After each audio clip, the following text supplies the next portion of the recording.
So not only was I religious, I was raised Catholic.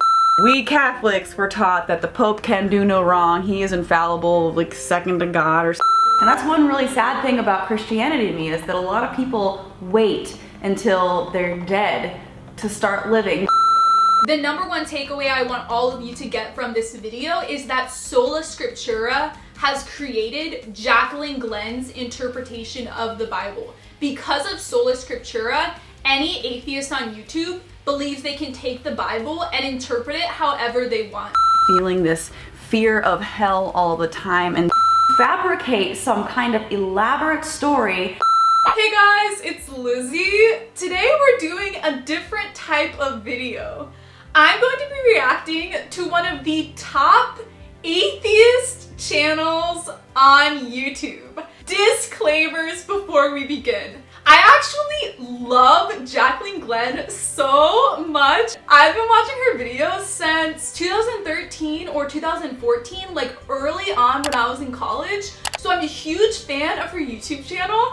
And I know that might be shocking to a lot of you that one of the biggest Catholic YouTube channels loves watching one of the biggest atheist YouTube channels. I find her videos so engaging because she goes after heresies essentially in Christianity. So Jacqueline does a lot of reaction videos to Christian YouTube channels. She has a series called Christian Cringe.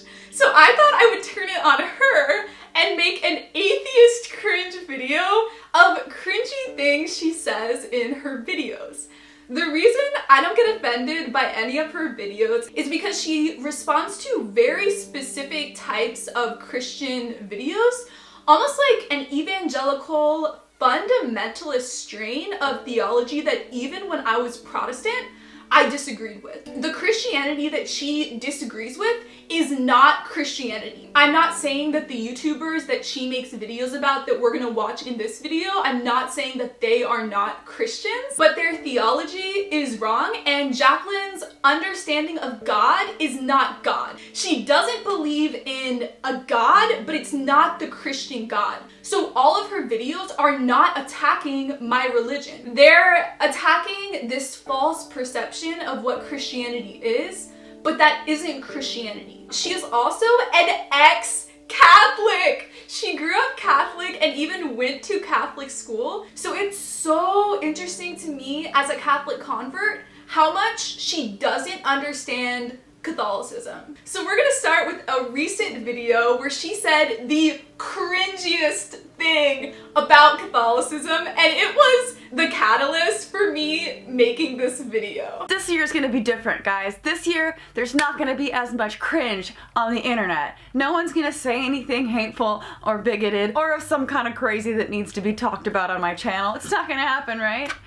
Right? 2020 is different. Starting off, isn't her hair beautiful? I really love the red on her, but the rose gold looks even better. And her eye makeup also looks amazing. So the first video we're gonna watch is called Paul and Morgan Made a Video About Me.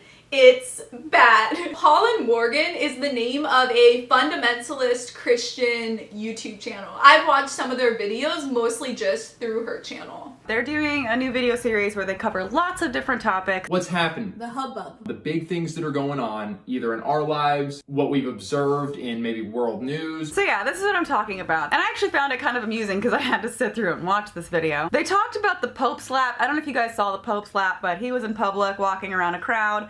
Some woman grabbed a hold of him kind of aggressively. He was pissed and he slapped her right away, and that's the thing. People are talking about how could he do such a thing. Yeah, I never thought to make a video about this just because it looked like she was violently grabbing him. He's a really old man, and so I think he was in pain. He actually has some kind of nerve condition already. So I felt like there was no need to make a video about it. I thought he was totally in the right. It just shows nobody's perfect. The like- Pope is a human Yeah, he's a human. with human instincts. This is kind of funny because I grew up super Catholic and we were taught that the Pope is infallible. Okay, this is a little bit complicated, but I don't know how she possibly could have it this messed up. Pope is infallible. So here we go, the differences in upbringings, Catholic versus I don't know what, Protestant, evangelical, I don't know what they are. But we Catholics were taught that the Pope can do no wrong. He is infallible, like second to God. What? Mary is second to God. There have been so many popes throughout church history. How can they all be second to God? Is it like in descending order? Also, some popes are in hell. There's a lot of popes who are not considered saints. Mary is queen of heaven, queen of earth, queen of the universe. Just like I just made my video, top 20 most Catholic Bible verses, which I'm gonna link up here and in the video description. In the video, I read the verse from 1 Kings where Bathsheba, who is King Solomon's mom, she's the queen mother. She actually has a throne to the right of the king's throne, just like how in heaven, Mary has a throne to the right of Jesus' throne. And so I don't understand how you could have gone to Catholic school and not known that Mary is second to God. Obviously. I don't know, random, but it's interesting to me to see the different takes on things, because I would never have been able to say growing up, the Pope can do that. He's, you know, he's just a person. But he is just a person. I made an entire video talking about papal infallibility. I'm gonna link it up here and in the video description. Like Jacqueline, I actually used to think that papal infallibility meant that the Pope was perfect. But upon doing a tiny bit of research into Catholicism, I found out that that's wrong. There's a huge difference between papal infallibility, which happens a couple times a century when the Pope will make a papal infallibility statement defining dogma, defining something that has been true since the 1st century, since the very beginning of the church, but just saying, this is dogma, everyone has to believe it. So there are papal infallibility statements. That does not mean that every time the Pope speaks, it's directly from God, and that obviously doesn't mean that the Pope is perfect. It's papal infallibility, and then the Pope is just a person. So that was just a quick part of the video I wanted to react to. It set me off, and is the reason I'm making this video. So this next video is called I'm Waiting Until Marriage, Christian Cringe, Girl Defined. So this time she's reacting to another Christian YouTube channel called Girl Defined, who I would also identify as fundamentalist, evangelical Christian. Girl Defined and Paulin Morgan are very extreme and not a good representative of the majority of Protestant Christians in the world. Definitely not representative of Catholic theology. Hey guys, it's time for guess what? Another video on Girl Defined. And I decided that now I'm gonna wait until marriage, and we'll talk about that later. I was raised very religious, and not only was I religious, I was raised Catholic, and with that comes a lot of guilt. Guilt about doing anything at all that's fun. Oh, what? Are you serious? Catholics don't have fun? Did you grow up with actual catechized Catholics? We love drinking, dancing. We serve wine at RCIA, theology on tap. Knights of Columbus have mixers at pubs. Also, Catholics are really chill with cursing. Protestantism definitely has kind of a puritanical vibe still there, but Catholicism is the polar opposite. So I grew up with the idea and this feeling that anything sexually related is shameful and you should be like afraid of your own body kind of thing, which is a afraid of your own body kind of thing? What does she even mean by this? A lot of Catholic couples have 5, 6, 15 kids. Catholics love sex. Catholics are obsessed with sex. They're so into sex. really harmful way to grow up. So the fact that we say sex should only be in marriage is the opposite of harmful. Remaining celibate, not having sex outside of marriage majorly decreases your chances of getting an STD, getting pregnant, which can kill you. Also, if you only have sex in marriage, it decreases your chances of divorce down to 5%. If you have sex with one other person before getting married, that puts your chance of divorce up to 20%, and then up to 30% if you had sex with 2 different partners before getting married. Only having sex in marriage also increases your net income once you get married and have a family. Also, majorly decreases the chances of your future children doing drugs or becoming criminals. What is the downside? And that brings me to Girl Defined. Reclaiming God's design for love, marriage, and sex. Ugh. Oh, just the title. Reclaiming God's design for love, marriage, and sex. Yeah, this is definitely going to be good. I can't wait to hear what they think God has to say about love, marriage, and sex. All right, so the girl on the right is married. The girl on the left, at the time they recorded this, wasn't married. I'm assuming is still a virgin. I don't know. But she's making a video talking about sex advice, so that's great. Okay, so this is kind of annoying. She's implying here that if someone has not had sex, they're not able to give advice on the theology of sex or the sociological impacts of having sex. Protestants say this about priests all the time, and it's so annoying. They say that if a priest is celibate and is single and doesn't get married, he's not able to give relationship advice to married couples or advice to families because he doesn't have a family. There are objective things that make healthy relationships, healthy marriages,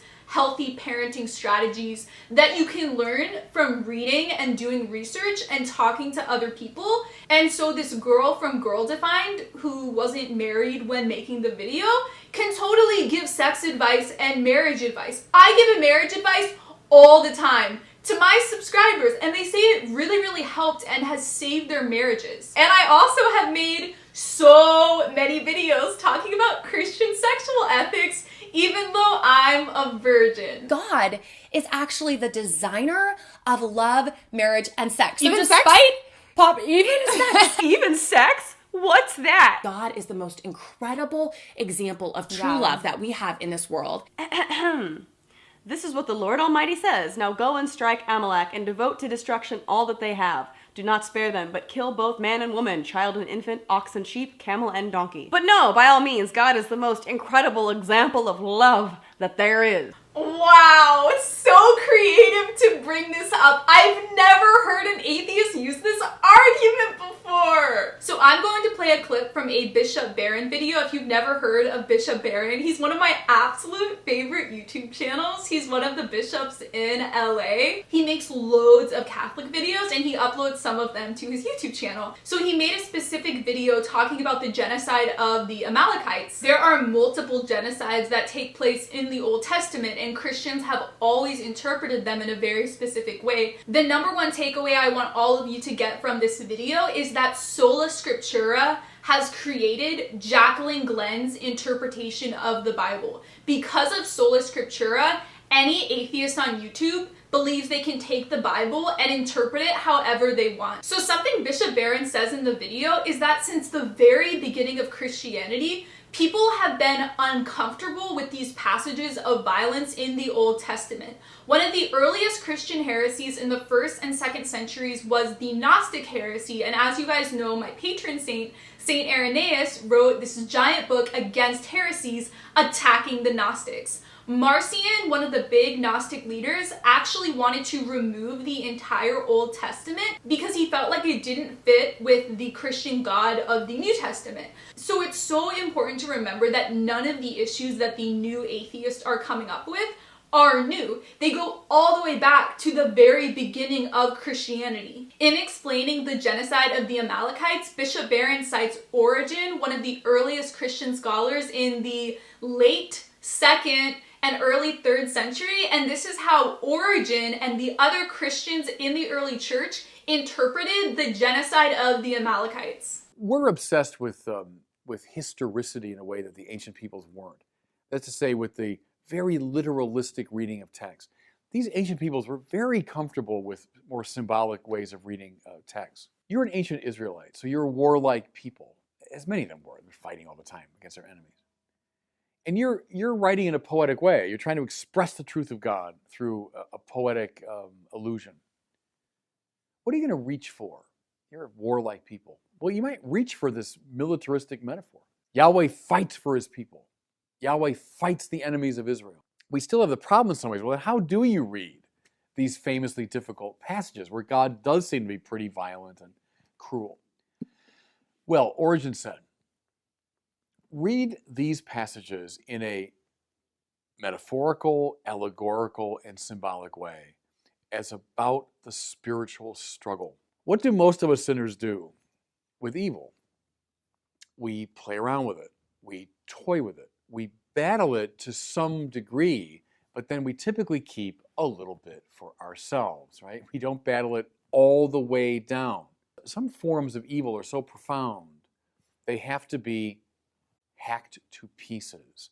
We have to put the ban on them. See, now, read these texts not as a cruel, capricious, tyrannical, God, but rather as allegories of the spiritual struggle and the way that we should fight evil all the way down. Again, don't be obsessed with, oh, that's a historical, journalistic description of what exactly happened, but rather as a poetic evocation of the power and sovereignty of God, but using precisely a militaristic metaphor. So this next Bible verse she uses gets personal. And on that note, you two women should probably listen to this next verse. I do not permit a woman to teach or to have authority over a man. She must be silent. So shh. So interesting bringing up this Bible verse because in my Protestant church growing up, women were actually not allowed to participate in any part of the public worship service. We couldn't preach, lead worship, lead Bible passages, even pass the collection plates around the church. We couldn't even pray publicly if men were there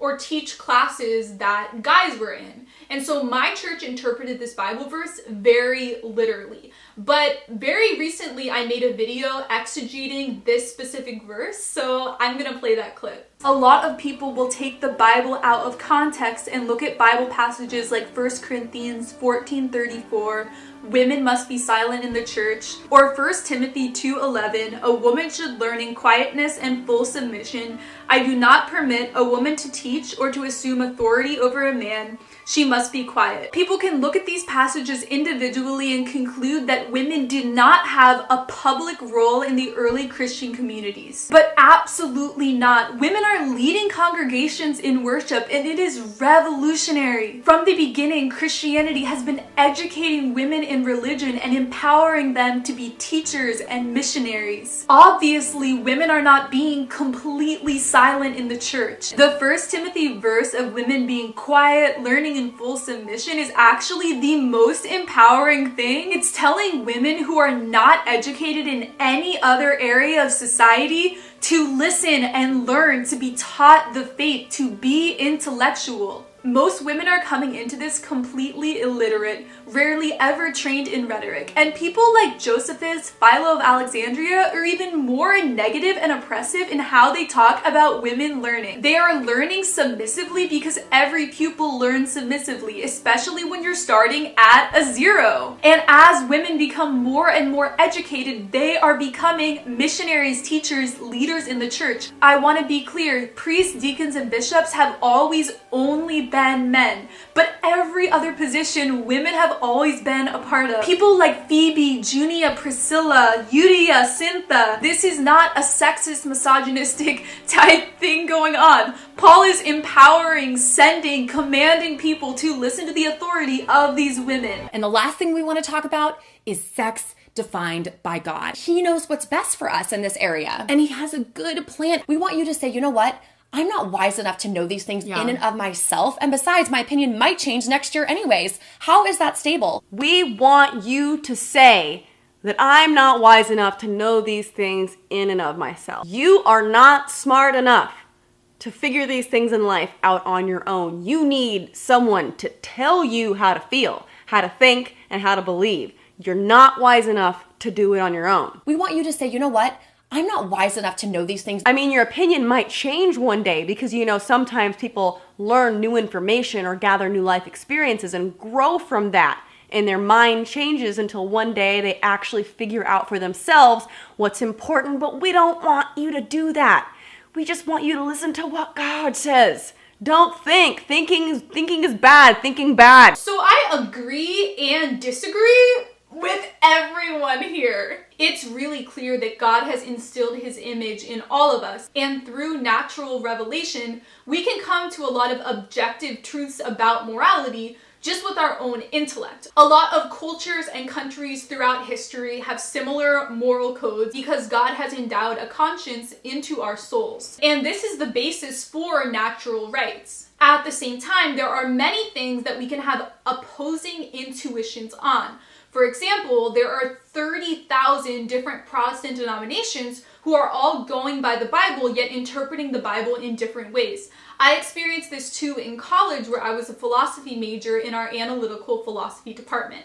And there were so many issues regarding free will, philosophy of mind, ethics, philosophy of religion, political philosophy, epistemology, where everyone had opposing intuitions on the same issues. And we would do so much reading for class, have these intense class discussions debating each other. Starting off, we would have opposite intuitions on these really important topics. Halfway through college, I actually became a perspectivist, which is an epistemology view where you believe that yes, there is objective truth, but we cannot ever know 100% what is objective truth, because it was so obvious to me within analytical philosophy, within Protestantism, as I was Protestant at the time, there was so much massive disagreement on the most important things. And so I think, yes, there are a lot of things that we can have natural revelation about and agree on, but there are so many things that are just as important where everyone is coming into it with base intuitions that are different from each other.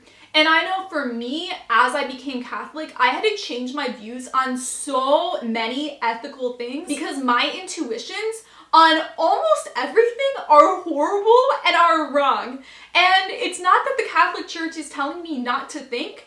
It's actually telling me to think even more, but it's given me this amazing foundation of objective truth and divine revelation through tradition interpreting the Bible that gives me a really good starting point of doing an even more amazing type of philosophy. The next video I found is Jacqueline Glenn reacting to a collab between the two Christian channels that we just watched. I am excited because this is the first collaboration ever between Paul and Morgan and Girl Defined. I have made many videos on both of them separately, but this is their coming together, unfortunately not literally, to talk about why sex before marriage is bad and shameful and you should repent. The theme throughout this entire video is that being sexually active is something that you should feel deep shame about, and I relate to this because I grew up very religious. I went to Catholic school my entire adolescence, and now here I am. So number one, I think it's really sad to feel deep shame about things you've done and experiences you've had, and I recently actually tweeted about this, about Catholic guilt, and how it's so wild to me that there's even a thing called Catholic guilt, because my experience with confession in Catholicism has been the complete opposite, where anytime I do something wrong that I could feel shame about, when I go to confession and know that in that moment I am forgiven, that Jesus' sacrifice on the cross forgives me immediately, completely, absolutely in that moment when I am absolved, I can forget about it and move on and not feel any shame about that. And that's the most beautiful part of being a practicing Catholic and taking part in the sacraments, is that you don't have to experience shame after you go to confession. I think everyone can relate to this. There were things that I'd been holding on to and ruminating over and feeling guilty about for years, and I never knew I needed confession. But after my first confession, which was 2 hours, I'll link the video about that up here and below. After my first confession, I was able to let go and be free of all these things that I did feel shame about. And speaking not only about having sex, but about a lot of different things people in general like to do for fun that aren't necessarily destructive, but because of your religion, you feel inhibited, that you can't do these things and actually live your life. And that's one really sad thing about Christianity to me, is that a lot of people wait until they're dead to start living. Okay, this is the most bizarre thing she says, and it comes from a very flawed Protestant theology. So if you don't know anything about her, yes, she grew up Catholic, but then she actually was Protestant and part of an evangelical, what I would guess, Southern Baptist-esque. Because they think there's an afterlife, right? They imagine. When she was an adult before she became an atheist. So I think a lot of her theology, a lot of her flawed theology about what Christianity even is, comes from this evangelical, Southern Baptist, fire and brimstone type background. That's the only explanation I can think of for the theology that she comes up with. Imagine, like, you know, the meek shall inherit the earth. If you're poor, in heaven you'll be rich. If you're sick, in heaven you'll be healthy. If you have nothing, in heaven you will have everything. So because of that, there's no reason to strive for your best now. There's no reason to do things in life that make you happy now. One of the core Catholic theologies is bringing heaven to earth. And so when Jesus was on earth during his ministry, he was preaching, the kingdom of heaven is near. The kingdom of heaven is near. The kingdom of heaven has come near. And he was not only talking about the afterlife during the second coming and the final judgment when we're taken into his kingdom. He was talking about himself. Jesus is the kingdom of heaven. Jesus reigning in our hearts is the kingdom of heaven. And so right now, we are to bring heaven to earth in how we live. And so what she's saying, where some people wait until they're dead to live, because Christianity is all about going to heaven, in Catholicism, it's the complete opposite. Protestantism is so focused on being saved, going to heaven, whereas in Catholicism, you're working out your salvation, you're being heaven on earth. And so I would say that the entire point of Christianity is to make you even more alive, life even more exciting than it would be if you weren't a Christian. You know, the meek shall inherit the earth. If you're poor, in heaven you'll be rich. If you're sick, in heaven you'll be healthy. If you have nothing, in heaven you will have everything. So because of that, there's no reason to strive for your best now. There's no reason to do things in life that make you happy now. So she's massively misinterpreting the Beatitudes. So if you're really curious to understand this more, I highly recommend this book called Jesus of Nazareth by Pope Benedict XVI. Ratzinger is his name before he became the Pope. This book goes really in depth into the Beatitudes, and it actually talks about how when Jesus is promising these things, the meek shall inherit the earth, he talks about the concept of bringing heaven to earth in the book. And a lot of the things that are promised, like the meek shall inherit the earth, the poor shall become rich, it's talking about on earth. Being spiritually rich on earth right now. And so obviously it is talking about the eternal kingdom. It is talking about heaven, but it's also talking about being heaven on earth right now. There's no reason to do things in life that make you happy now. There's no pearly gates waiting for you. So if you have sex, chalk it up to a learning experience if it didn't work out with that person and you're sad, and move on. Do not waste years of your life guilting yourself. And I think it's really sad here too that she's equating having sex outside of marriage as being the epitome to fully living and being alive and having this flourishing experience. Like, sex is such a carnal desire, and there are so many things above that that are so much more exciting, like intellectual pursuits, deep spiritual conversations, reading books, achieving so much success and depth of meaning in a career, having a relationship with children, being in love with someone on a sacrificial day-to-day level. There are so many more things than having casual sex or having sex outside of marriage that make life so amazing and breathtaking and so much depth of meaning. I am 25 years old. I've never had sex. And it's so offensive when people make it seem like I'm missing out on life because I haven't made my sexuality this huge part of my identity. And I've said this so many times too, but I've been with my boyfriend for almost 3 years now, and we do not have sex. We're actually long distance. So a lot of times we don't have any physical part of our relationship. And to say that we're missing out on love because we don't have that, it really, really offends me, and it's confusing, and I don't get it because I experience so much flourishing in our relationship. Therefore, we needed a savior to literally die on a cross to forgive us of these terrible sins. I almost interpret this psychologically as these people need to fabricate some kind of elaborate story, not so that they can obtain forgiveness from some god, but so that they can actually forgive themselves for being human. There is absolutely no need to create this savior or believe in some kind of religion to validate the human experience. It's okay to just chalk things up as, you know, I've done things in my life, I learned from them, and now I am a more evolved, grown-up human being. So this is really interesting. I'd like to ask Jaclyn Glenn if there's anything that she thinks that is objectively bad that has harmed her or harmed someone who she loves. If there's anything that deserves punishment, like jail punishment. Is there anything that is objectively evil, that's harmful, that she doesn't like? And the people who have hurt you the most or hurt other people who you love the most, shouldn't they feel shame for what they've done?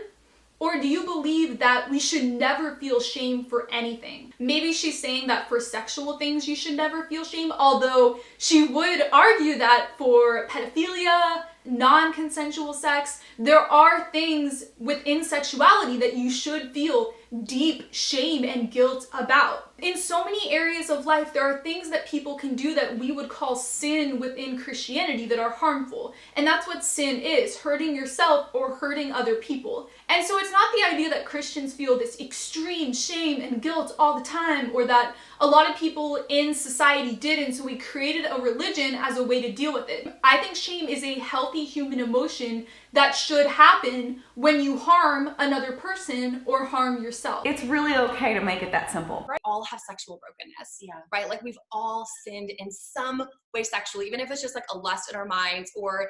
There are young girls watching this video, and this is not, I'm sorry, not gonna make them feel better. They're gonna watch this video and be like, you know, you're right.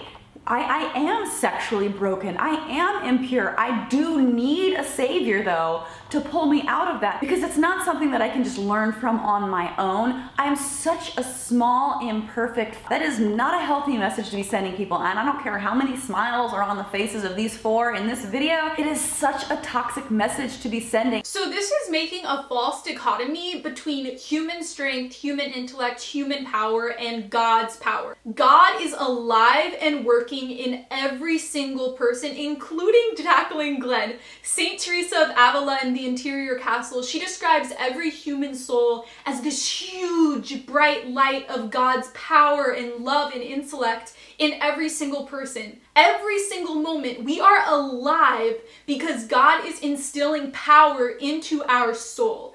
And so anytime you get somewhere on your own, you're getting there with God. Like everything Jaclyn Glenn has created through her YouTube channel, spreading so much love and healing and entertainment, she's been able to do that because God is working in her so strongly. And so there's absolutely no dichotomy between humans working and between God working. But the way Saint Teresa describes it is that you can shut your eyes, close your ears, and not pay attention to that light, not lean into it, not let yourself be basked by the light.